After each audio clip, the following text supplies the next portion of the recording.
L'étape au haras de Cluny a offert un divertissement sportif riche aux spectateurs de la Saône-et-Loire. Du cycle classique en passant par le cycle libre, c'est plus de 16 épreuves différentes à planifier sur 2 carrières. Et pour une grande première, l'organisation a innové en proposant à son public une présentation de fall à la vente.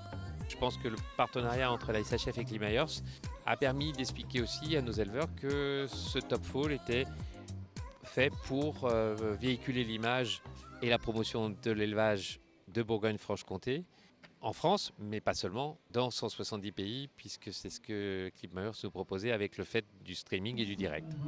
Un événement charmant à l'image du plus jeune d'entre eux, âgé seulement de 45 jours. C'est un vrai show. Pas parfait encore, mais c'est une première et comme toute première, c'est pas la perfection du premier coup. Les cavaliers du Cire, eux, n'étaient pas là seulement pour faire le show et comptaient bien profiter de ce terrain en herbe comme tour de chauffe pour le grand parquet de Fontainebleau. Chez les 6 ans, c'est Bandit Savoie, un hongre selle français monté par Camille Branchard, qui est le plus rapide. Il a vraiment bien répondu. Je sais que c'est un cheval qui est rapide. Voilà, il est rapide au sol, il saute très bien. Vraiment très respectueux et puis le mental, il est vraiment volontaire et une envie de gagner. C'est un gagnant. Brisbane d'Avril, sous la selle de Xavier Gounon, termine 2e à 2 secondes. Et le couple Broadway-Margot Arnaud Thomas finissent 3e à 4 secondes. Chez les 5 ans, c'est la passion qui l'emporte. Crésus du Champlou, selle français présenté par Éric Lelièvre, fait le bonheur de ses 2 propriétaires.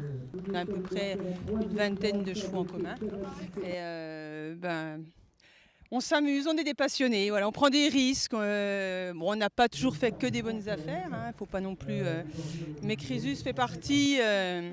Crésus porte bien son nom. Voilà, c'est un très bon cheval. Bon, il l'a été tout au long de la saison et remporte cette victoire au gain, et bien sûr en signant un double sans faute.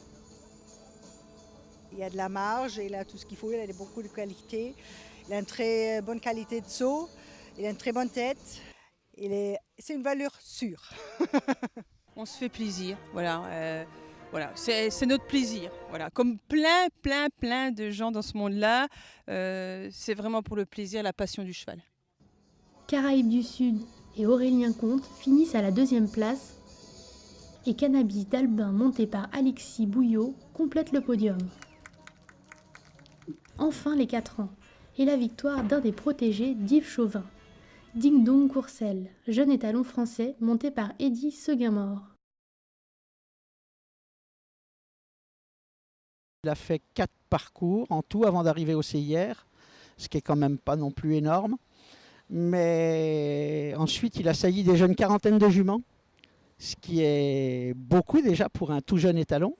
Donc, je dirais que la priorité des priorités, c'était d'abord et avant tout la monte. Et par contre, à partir de l'âge de 6 ans, on fera du sport, espérant qu'il y a des petits poulains qui galoperont et qui verront leur père sauter à haut niveau. C'est tout ce que j'espère en tout cas. Si l'éleveur semble comblé, le président, lui, ne cherche qu'à se renouveler sans cesse.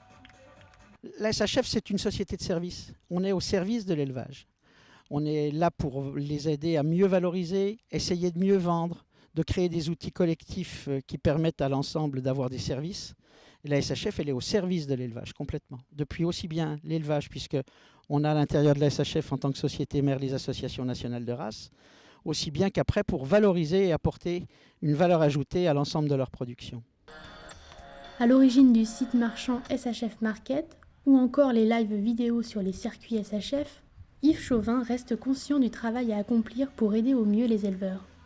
Et on a lancé peut-être beaucoup de nouveautés, où on peut de temps en temps avoir des petits couacs qui sont normaux, mais je peux leur dire qu'on est au travail régulièrement et que toutes les équipes sont là pour vraiment essayer de faire fonctionner au mieux cette association, qui est à leur service, je répète bien, à leur service.